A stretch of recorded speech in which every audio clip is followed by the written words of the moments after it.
আসসালামু আলাইকুম। আচ্ছা, যেটা আমি গত ভিডিওতে বলতেছিলাম, কথাটা শেষ হয় নাই।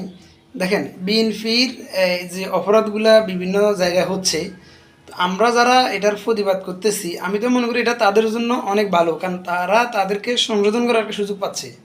যে তাদের কোন এলাকায় দুর্নীতি হচ্ছে, কে কী ধরনের অপরাধ করতেছে, মানে তাদের এটা একটা জরিপ করতে তাদের একটা সুবিধা হচ্ছে।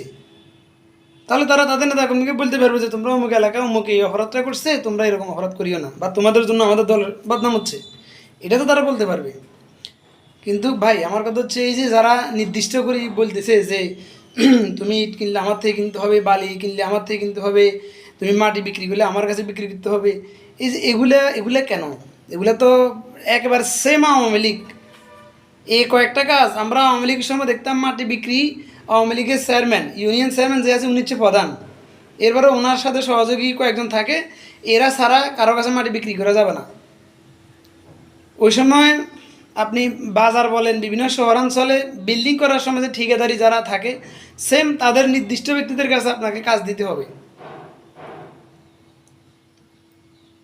আপনি বিভিন্ন মসজিদ কমিটি, মক্তব committee, school committee, college committee, বাজার কমিটি, সবগুলো ক্ষেত্রে তাদের লোক ছাড়া অন্য কোনো লোকের কাউকে তারা দিবে না। তারা বিএনপি বলেন, জামাত বলেন, ইসলামী আন্দোলন, কাউকে তারা ওইভাবে দেয় নাই। সমস্ত 100% আওয়ামী লীগ ইলেকশন করছে, সব আওয়ামী লীগ। জি, মানে প্রত্যেকটাতে তারা কি অটোভাবে তারা জয়ী হয়েছে, তারা আওয়ামী লীগ। তাহলে এই যে অতিরিক্ত একটা কথা আছে না, অতীতে ক্ষতি, অতিরিক্ত অপরাধ করার কারণে তারা 16 বছর পর ধরতে গেলে সংসদে তারা ছাড়া আর কেউ নেই।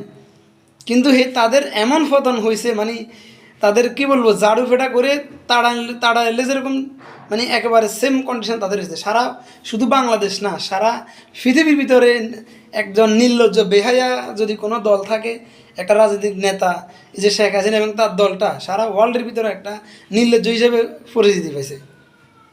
সারা বিশ্বের ভিতরে তো অনেকে তো সরকার পতন অনেকভাবে হয়, তার পতনটা কেন কীভাবে হয়েছে? তাহলে এখান থেকে কি এদের শিক্ষা নেওয়ার দরকার আছে না? জামাত ইসলাম বলেন, এনসিপি বলেন, আপনার এই যে ইসলামী আন্দোলন, খেলাফতে মজলিস, সকল দল, এনসিপি, সকল দলকে কিন্তু এখান থেকে একটা শিক্ষা নিয়ে সামনে আগাইতে হবে। একটা জিনিস আমাদেরকে মনে রাখতে হবে, আমরা যারা মুসলমান, আমাদের ধর্মে এটা আছে, আপনি যখন অপরাধ করবেন, আজ হোক কাল হোক, দুদিন আগে অথবা পরে, যেভাবে হোক আপনি এটা মানে ফল ভোগ করবেনই করবেন। তাহলে আমার আওয়ামী লীগ, আমরা যারা দেখলাম আমাদের দেশের ভিতরে, তারা এই যে 16 বছর পর, এখন তো 1 বছরও হয় নাই তাদের যে পতন হয়েছে, কত ন্যাক্কারজনক পতন। তাহলে এখান থেকে যদি আমরা শিক্ষা নিতে না পারি, তাহলে তো আমাদের ভবিষ্যৎ আমরা নিজেরাই অন্ধকার দিকে নিয়ে নিচ্ছি। আমার কথা হচ্ছে, আমরা আওয়ামী লীগের কফি, মানে আওয়ামী লীগের কফি এবং কি আওয়ামী লীগের বি টিম বাংলাদেশে আমরা আর সৃষ্টি হতে দেব না। আওয়ামী লীগের চরিত্র, আওয়ামী লীগের যে কৌশল, যে অপকৌশল, যে অপরাজনীতি, এটা যেন বাংলাদেশের কোনো দলে যেন এটা বাংলাদেশে পুনরাবৃত্তি করতে না পারে, এই বিষয়ে আমাদেরকে সবাইকে সচেতন থাকতে হবে।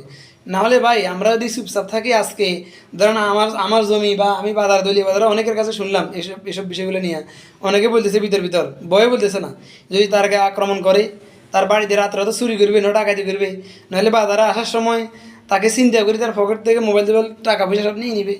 এই জন্য ভয় অনেকে বলতেছে না। কারো মেয়ে আছে, স্কুলে আসে, কলেজে যায়, কারো ছেলে আছে, স্কুল কলেজে আসে, যাওয়ার সময় বা আসার সময় ধরেই তারা একটা ক্ষতি করে দিবে, এই জন্য অনেকে কিন্তু প্রতিবাদ করতেছে না। তো ভাই, তারপরে আমি মনে করি প্রতিবাদ করা দরকার। কারণ হচ্ছে টোটালি এই সন্ত্রাসী কার্যক্রম, এই ফেটোয়া বাহিনী, এই দখলবাজ, মামলাবাজ, এদেরকে আর মাথা উঁচু করে এদেরকে দাঁড়াতে দেওয়া যাবে না। এটা আমাদের সবাইকে সচেতন সচেতন থাকতে হবে, সতর্ক থাকতে হবে। যেখানে অপকর্ম ঘটবে আমরা প্রত্যেকে চেষ্টা করব, যার যতটুকু সামর্থ্য আছে ততটুকু থেকে আমরা এটার প্রতিবাদ করব। এখন আমরা যদি ভয়ে বসে থাকি তাদের ভয়ে, তাহলে কিন্তু ভাই আমাদের জীবন আরও অনেক কঠিনভাবে যাবে। আওয়ামী লীগ যেভাবে খাইছে দেশটাকে 16 বছর, ঠিক একইভাবে খাবে নতুন যারা আসবে। হ্যাঁ, নতুন যারা সন্ত্রাসী সৃষ্টি হচ্ছে তারা খাবে।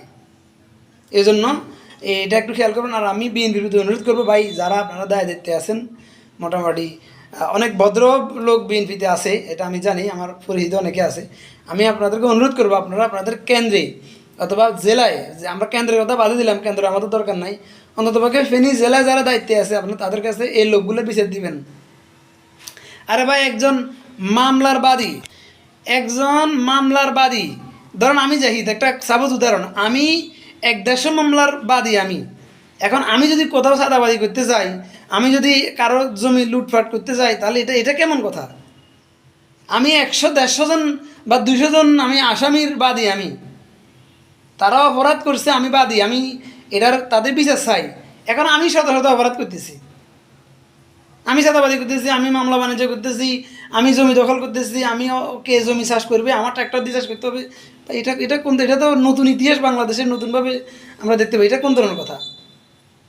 এটা তো আগে তো আমরা কখনো দেখিনি রে ভাই। তো ভাই, আমি বিএনপি যারা করেন, আমি আপনাদেরকে অনুরোধ করবো, আপনারা এটা একটু তদন্ত করবেন। তদন্ত করে এই লোকটাকে, এটা আপনারা ওর বিরুদ্ধে ব্যবস্থা গ্রহণ করবেন। আর নাহলে আমার সাথে যোগাযোগ করবেন, অবশ্যই আমি আপনাদেরকে এটা জানাবো। ধন্যবাদ, ভালো থাকেন সবাই। আসসালামু আলাইকুম।